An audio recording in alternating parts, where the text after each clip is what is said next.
Have you ever carried a weight in your heart that seemed too heavy to lift? A word spoken in anger, a choice made in haste, a relationship broken by pride. Sometimes we think the damage is permanent, that forgiveness is impossible, and that healing will never come. Yet in the heart of the Christian faith, there is a story that tells us otherwise.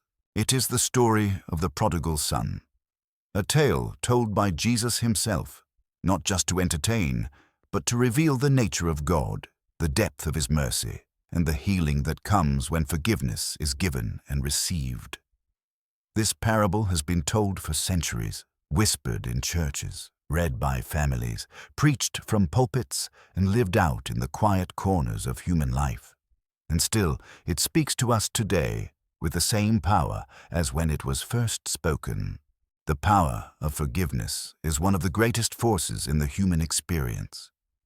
Forgiveness breaks chains that anger and guilt have locked around us. Forgiveness restores dignity where shame has crushed the soul.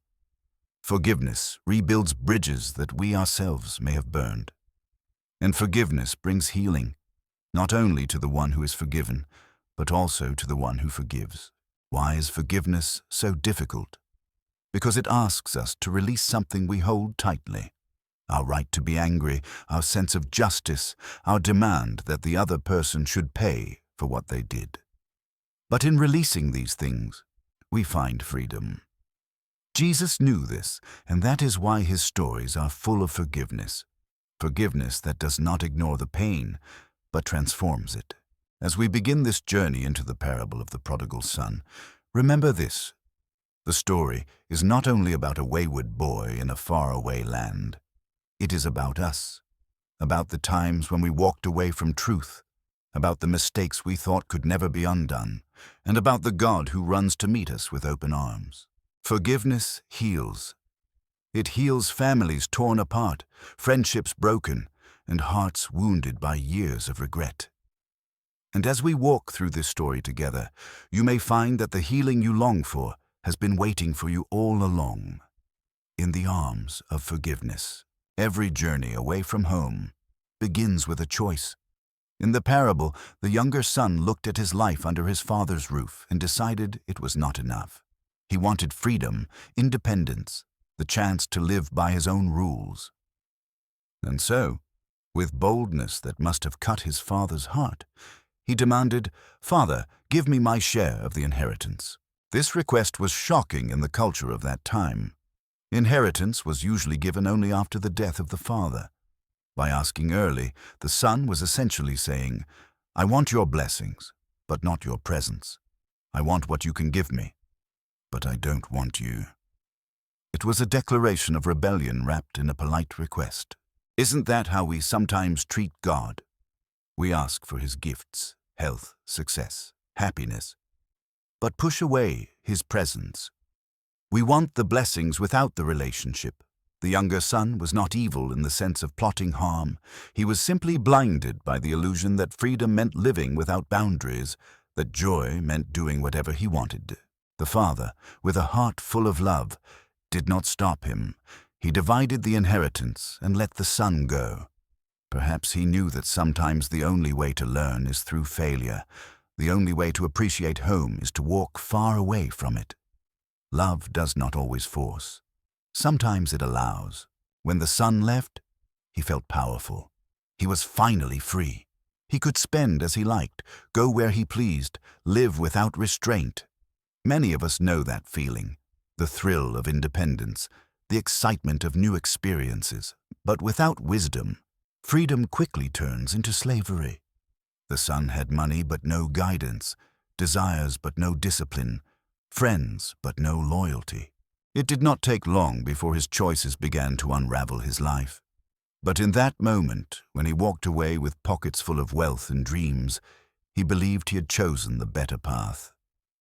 That is the tragedy of wrong choices. They often feel right in the beginning.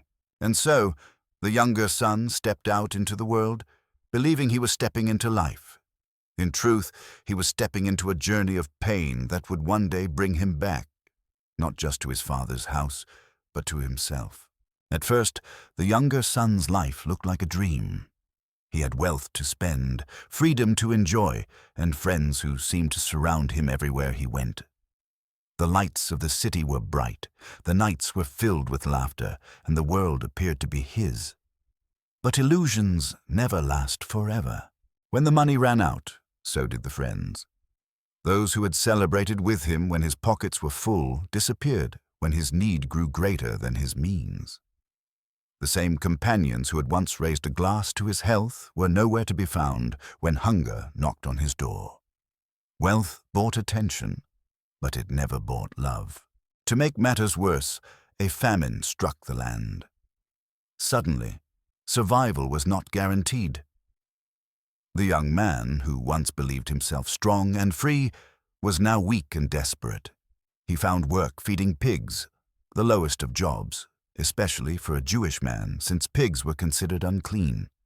Imagine the humiliation. Once the son of a respected household, now kneeling in filth, wishing he could eat the very food given to the animals. This is what happens when we hit rock bottom. The things we thought would satisfy us fail, the people we trusted vanish, and the identity we built crumbles. Pain has a way of stripping away illusions, leaving only the raw truth. For the younger son, the truth was clear. He had traded dignity for desire, love for loneliness, freedom for slavery. But here is the strange gift of hitting the bottom. Sometimes it is the only place where we finally look up. In the silence of shame and hunger, the young man began to remember. He remembered his father's house, where even the servants had food enough to eat. He remembered the warmth, the safety, the life he had thrown away. Regret filled his heart. But regret alone does not heal. He needed courage. The courage to turn back, to admit his failure, to humble himself before the one he had wounded. And yet, in that brokenness, a seed of hope was planted. Maybe, just maybe, he could go home. Deciding to return home was not easy for the younger son. In fact, it was the hardest step of all. Anyone who has tasted failure knows this truth. Falling down is painful, but admitting it is even harder.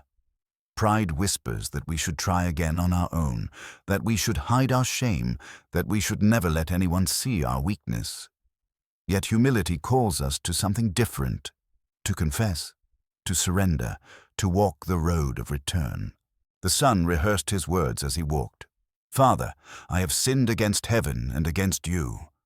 I am no longer worthy to be called your son. Make me like one of your hired servants." Notice how low he had fallen in his own eyes. The boy who once demanded his inheritance now hoped only for the life of a servant. He did not dare dream of forgiveness, only survival. And isn't that often how we approach God? We think our mistakes are too many, our sins too heavy, our shame too deep. We say to ourselves, if God takes me back at all, it will only be as the lowest, as one unworthy of love. But God's vision of us is always greater than our vision of ourselves. The road home must have been long and filled with questions. What if his father rejected him? What if the villagers mocked him? What if there was no place left for him? Each step carried both fear and hope. Fear that he had gone too far, hope that mercy might still be possible. This tension is familiar to anyone who has ever sought reconciliation. It is the hardest step because it requires vulnerability. To return is to risk rejection, but it is also to open the door to restoration. The younger son walked that road, not knowing what awaited him, but willing to take the chance, because staying away meant certain death. Sometimes, the bravest thing a person can do is simply to turn around. To say, "I was wrong, I need help, I want to come home." Those words can feel like weakness, but in reality, they are the beginning of true strength. The younger son had rehearsed his confession again and again. He carried guilt like a heavy chain, each step weighed down by memories of wasted wealth and broken trust. But what happened next was something he could never have imagined. While he was still far away, the father saw him. This detail is powerful. It tells us the father must have been watching, waiting, hoping every single day for his child's return. The father did not stand with folded arms, demanding explanations. He did not wait for the son to crawl to the doorstep in shame. No, when he saw him, the father ran. In the culture of the time, for an older man to run was considered undignified. Yet love does not care about appearances. Love moves quickly. Love runs to close the distance. And before the son could finish his speech, before he could list his failures, he was already wrapped in his father's embrace. The father kissed him, clothed him with a robe, placed a ring on his finger, and sandals on his feet. These were not just gifts of kindness, they were symbols. The robe covered his shame. The ring restored his authority as a son. The sandals lifted him from the dust of slavery. And the feast that followed was a declaration. This my son was dead and is alive again. He was lost and is found. This is the heart of the gospel. God does not wait for us to earn our way back. He does not demand that we pay off our debt. Instead, he runs to us, meets us in our brokenness, and restores us to life. His forgiveness is not conditional. It is overflowing, abundant, undeserved, and yet freely given. The story reminds us that no matter how far we wander, the Father's love is greater than our distance. No sin is too dark, no shame too deep, no failure too final. The embrace of God covers it all. And when he welcomes us home, he does not make us servants. He restores us as sons and daughters. The parable of the prodigal son is more than a family story. It is a mirror. When we look into it, we do not just see a wayward boy and a forgiving father. We see ourselves. We see our choices, our pride, our failures, and also the possibility of grace. Some of us are like the younger son. We run after our desires, believing they will fulfill us, only to find ourselves empty. We take the gifts of God but ignore his presence, hoping we can build a life on our own terms. Eventually, the illusions fall apart, and we discover that freedom without God is not freedom at all. It is another kind of slavery. Others may see themselves in the older brother, the one who stayed home, did everything right, and yet struggled with bitterness when mercy was shown to the undeserving. His story reminds us that forgiveness is not only for those who wander, but also for those who guard their hearts against resentment. To forgive means to rejoice when the lost are found, even if we think they don't deserve it. The central message is clear. Forgiveness brings healing. When we forgive, we release ourselves from the poison of anger and resentment. When we accept forgiveness, we are freed from the crushing weight of guilt and shame. Forgiveness does not erase the past, but it transforms the future. It opens the door to reconciliation, peace, and hope. Think about your own life. Is there someone you need to forgive? A friend who betrayed you? A family member who hurt you? Or maybe, like the younger son, you need to forgive yourself. Holding on to guilt and anger only deepens the wound. But forgiveness is the balm that heals. And when we wonder whether we are worthy of forgiveness, the parable answers with a resounding yes. Not because we have earned it, but because love gives freely. God's forgiveness is not limited by our failures, it is defined by his love. That is why the story continues to speak across centuries.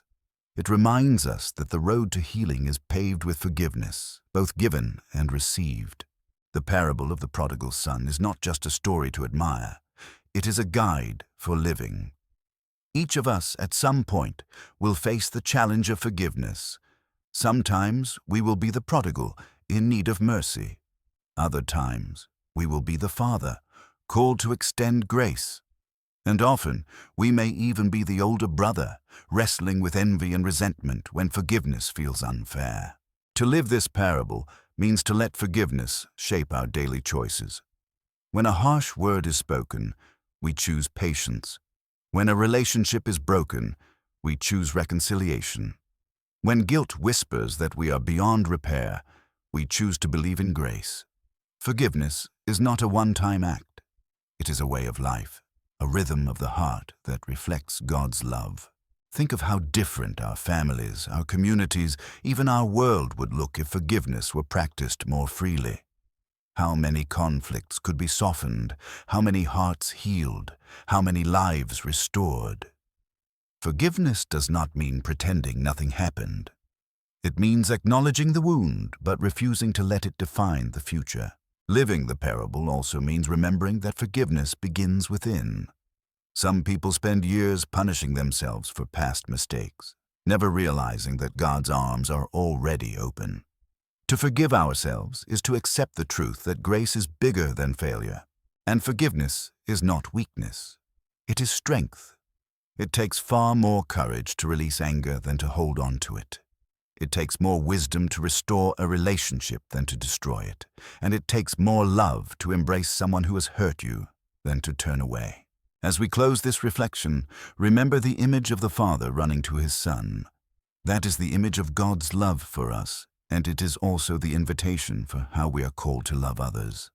Not waiting, not keeping score, but running toward reconciliation. If you are carrying bitterness today, let it go. If you are carrying guilt, lay it down. Forgiveness is the path to healing, and healing is the gift God longs to give you. The parable is not just about one family long ago. It is about us, here and now. May we have the courage to live it.